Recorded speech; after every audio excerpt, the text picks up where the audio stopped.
social problems, while left populism is generally anti-racist and egalitarian. Right-wing populists do not actually care about the people. Trump and Bolsonaro might have pitched themselves as crusaders against elites, but neither actually cares about helping anyone but their wealthy cronies. Both want to privatize public assets, which in practice means simply giving away the people's collective wealth to oligarchs.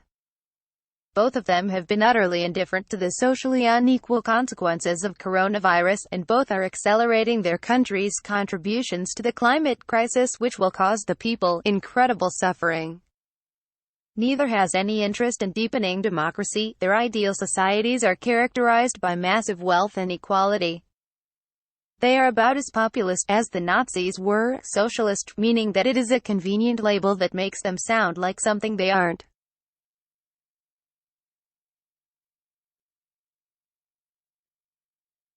I think that pretty much sums most of it up, and pretty much what he's saying is here, there is no good version of right-wing populism. What is the ideal right-wing populism that he's describing? And of course, what it seems is he sounds nice. He seems like most of the things that he says are relatively pleasant, relatively pleasant on the stream when he's next to Crystal, and they don't really get into anything. But what we do see now is a real interesting, development in tensions, because they did respond. And if I could go back here and see if we could play that and look into what he said. And pretty much what he was saying is, I don't know. I just don't think this is, a good, a people, who are the right-wing fascists that we should be, or the right-wingers that we should be aligning ourselves with? Who are the right people that the left, as a populist left force, the progressive left force, I'm not talking about Nancy Pelosi, Hillary Clinton, I'm talking about Bernie Sanders and the left wing of the party. Should we work with right wing people who are good, who are for good causes? And I think the answer to that is yes. But what, if, for example, Mike Lee and Bernie Sanders teaming up to stop the Iran or the droning in Yemen or whatever, and making an anti-militarization bill, that is perfectly acceptable. That is perfectly acceptable, because that's how you just get stuff done. It's not an endorsement of anything they believe in. They sure as hell disagree on a lot, and most of the time, Congress is teaming up across the aisle to make more war. So I think it's a lot better that they are working together. It's stupid if you don't think so, but what do we make a campaign with them? Do we unite our, we can be separate, but we can be collaborators. I really question the extent of how far this should go. I'm in the examples I cited, working together pass legislation that both parties agree on is perfectly fine. But other than that, I don't see what's good. What's the reason? What should we be doing with people like Sagar and Jetty? I don't know. So I can't think of one. Let's take a look at this. This is the response that they had to Nathan Robinson. All right, Crystal, what's on your radar?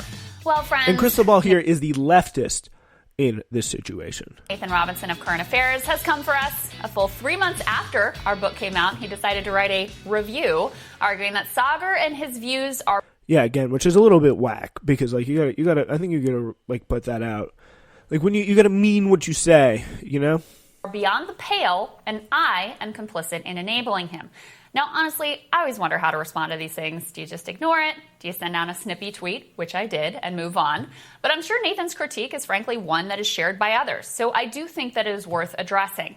Now, technically, he frames this as a book review, but it obviously also applies to Rising, since the book is primarily a compilation of our 2020 Dem primary commentaries. So here is the crux of the argument that Nathan makes here. He starts by listing all kinds of terrible people who he lumps all into the category of right-wing populism. And that's the thing. Right-wing populism is so poorly defined, you don't even really know who it is. Who is the right-wing populist that Sagar and Jetty would point to, and what do they say about some other things? What does Tom Cotton say about labor rights? What does Tom Cotton say about the war in Iran? I thought we were supposed to be demilitarizing ourselves. There is some things that, again, my position on this is fairly clear. If there's a common ground issue that we could work to pass a bill on, that is perfectly fine. But what else are we going to do with them that works? Like, what is, like, and are we supposed to, like, am I going to go around saying these are good people when we disagree with the one issue, and then the other half of the issues, or the other span of issues are pro-corporate, anti-environment, like, backwards on social issues, stuff like that. And if you don't agree with them on that, then that's fine. But I think you can work with someone to, like, get something done. Otherwise, like, what's the point? Like, that's just stupid. Bolsonaro, Orban, Trump, and then the obligatory Hitler and Mussolini. Thus, having equated Is he fake wrong, populists though? like Trump and outright It's such genocidal a poorly fascists defined like term. Hitler with right-wing populism. He has the groundwork all laid to come to this ultimate conclusion that the left should have absolutely nothing to do with anyone who calls themselves a right populist, as of course Sagar does. So here's the concluding paragraph. The age-old labor question is, which side are you on? Carlson, Engetti, Trump, Bolsonaro, they answer that question emphatically and openly. They are not on our side. They would use the might of the state against us. True. I think I'm fairly sure Engetti was, like, not against sending in the military on the protesters. I'm fairly sure about that. I'm almost positive about that, to be completely honest with you. But it is very, very interesting because, like, it's like, could you see them, like, how are they treating union, like, laborers? How are they treating people who protest? Like, it is a very, very uncomfortable situation to me. Like, just talking about that issue. Right-wing populism. Yes, right-wing populism is simply a lie, and nobody who is on the left should have anything to do with it. And I think honestly, it's a pretty fair point most of the time. Like, you can work with them on issues where they're willing to come to the aisle and, like, work with you to pass something that you guys can both agree on without giving too much away, like, within reason. If you both want the same goal, you work together, because that can, of course, happen sometimes because of the populist element of the ideologies. But if you're always, like, working together, like and you just, I think you got to recognize, like, Bernie Sanders and Josh Hawley will never share the same goals. Like, they all end up voting for the tax cuts. They all end up doing what they're told in the end, which is give the money up to the rich and screw the workers, to, like, put the boot on unions in every single way that they can. So that is a very, very apparent situation, and I think very, very telling of what's going on. So, all right, I guess we can, oh, that's my Twitch login. It's my Twitch stream. Anyway, let's go back to the video. First, I think it's important to clarify what the mission of the show is, since Nathan sort of seems to mischaracterize what we're doing here in the first place. We're not pretending that we agree on everything and joining hands and singing Kumbaya. If you've been watching this show, especially in recent weeks, you know Sagar and I have deep, profound, and sometimes tense disagreements on the path forward in this country. I bet you've been having some of those ugly disagreements with your own friends and own family. It is true, as a watcher of the show So the question is, hey, and a fan. should leftists just wholesale accept right-wing populism as an ideology? Of course the answer is no, but then literally no one is arguing that. Instead, the project of the show is pretty simple. There are two major ideologies rising in America right now. What are they? What's fueling them? Where are the intersections, and where are the disagreements? Frankly, during the Democratic primary, those intersections were more on display. There was a shared view of media treatment of anti-establishment candidates and of the supporters that were backing them, of the core rot in America, which has fed populist discontent, of the way that corporate interests stand in the way of pro-worker economic policies like Medicare for All. There was also a close alignment in the coronavirus economic response, as both parties completely fell on their face, propping up corporations while leaving small businesses and the working class to wither on the vine. But in recent weeks, the differences have very much been on display. You know, we profoundly disagree on the nature of the protests, on structural racism, on policing, on the use of force by law enforcement, and maybe most of all, on deploying the military to quell protests. I won't lie, it has been extremely uncomfortable. It's easy to argue about these things in carefully composed tweets sent into an audience of your ideological brethren. It's harder to engage. Sagar, whatever, was on the side of sending the military to gas the protesters. Peaceful protesters. Peaceful, like, no, I don't know about peaceful protesters, but I mean, overwhelming. Most of the protests were peaceful, and I mean, I don't know. It's a very, very slippery situation. I think it's like, it's not good. What it is, folks, is not good. That is what I'm telling you. Thank you so much, of course, to all the people who are tuning in today. And, of course, we are following the elections We're going to bring you. I think we should bring you a little bit of the elections later on in the show today. I think we should definitely do that. Tell you because things are looking very, very good. We'll tell you about the elections later on in the show. But I do want to talk more about this because I do have a lot of content planned for this video situation here. So let's get into it. Engage with them in real time, face to face, without the benefit of a straw man.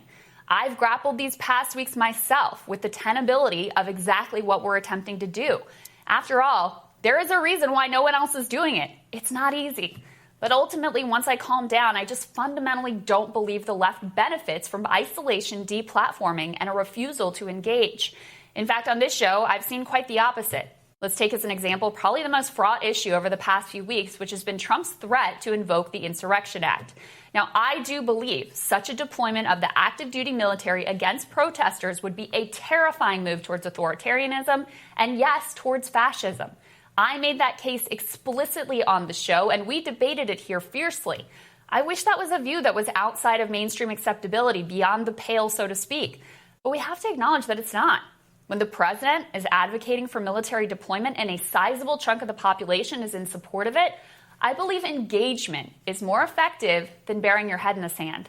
That's different from saying that every crank or fringe view deserves a hearing, and it can be hard to know where to draw that line. But in general, when a view is held by powerful leaders and a large portion of the country, I believe direct engagement is a more effective strategy than shunning. We've seen the proof of that here. Because we actually have to deal with each other as human beings and can't just caricature and strawman the other side as uniquely evil, we've both heard from quite a number of viewers about being de-radicalized. Viewers who have now placed their anger at the structures, leaders, and institutions which have screwed over ordinary Americans rather than at their fellow Americans themselves.